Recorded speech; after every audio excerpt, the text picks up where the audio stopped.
Hey, it's Shelin, and today I'm going to review this EDM template for you. I'm going to go over the main elements which I think are interesting so you can learn a few things. And as usual, if you want the template, just email me. I'm selling it for free for educational purposes. Let's begin. So it all starts in a plugin I use a lot, which is called Scalar. So it's really a great plugin because it has loads of chords inside and you can test them, try them, and see what fits the style you're looking for. So here I ended up with a G major scale, and what's interesting is in the end I didn't even use the chords themselves, but having chords, having harmonies really helps find new ideas because you have a backbone, something to rely on for finding your melodies.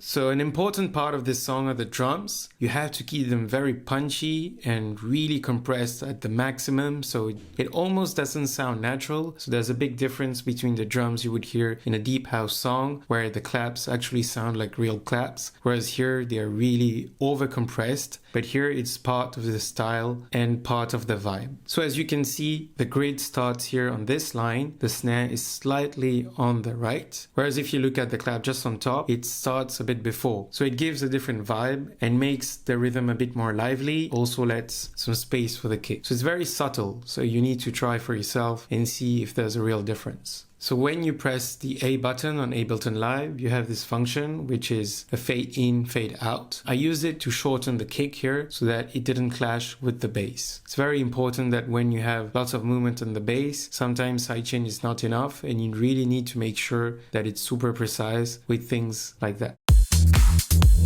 So the bass is two simple layers. One which takes care of the sub, which I made directly in Serum. I used the analog oscillators, and when you go basic mini and basic MG, these are waves that are modeled on the Mini Moog, which is a famous synth which has a very analog sound. So here I chose using the W2 position, which means wavetable position. I used the second wave, which is a sort of sine with some added character, and you can see the added character here. And it's not a perfectly designed sine wave. Then I also use the MG Low, which is a low pass filter. The top bass is from a great synth I use a lot, VPS Avenger, so it's this preset, and I actually use it because it had lots of stereo. And then as you can see in the processing, I did lots of high cut and even mid cut, so it left some space for the other synths.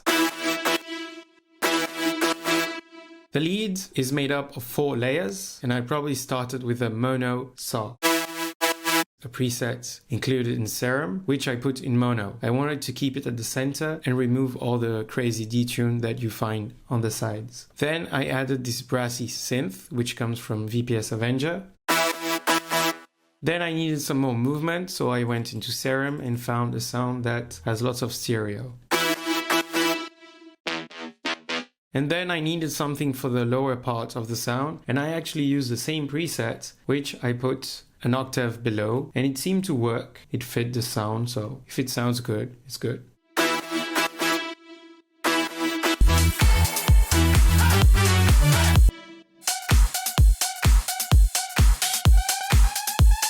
So this plug is actually a synth cut, which is just an audio sample that you drop in the sampler, and it's called Energy Plug by Luis Torres. You can see here I'm using the pitch bend from the transposition, and it goes up until 13 semitones. And I'm also using a Vengeance plugin, which is called Multi-Mode, which actually is a lot of crazy effects linked to panning and stuff like that. So here it's called the Accelerator Pan and creates movement on both sides. Definitely do not need this plugin to create this effect. You can, for example, simply go here in the auto pan and choose something here and create the exact same effect very simply. So given the style of this song, I had to go kind of crazy on the master chain. So I have 2 glue compressors which are made to catch the peaks with high makeup gain, and a gentle limiter which compresses the upper parts of the song thanks to the EQ here. So anything above 250 Hz, nothing below. Thanks for watching. I hope it was interesting. If you have any questions, just leave a comment, and as usual, send me an email if you want the full template, which I provide for educational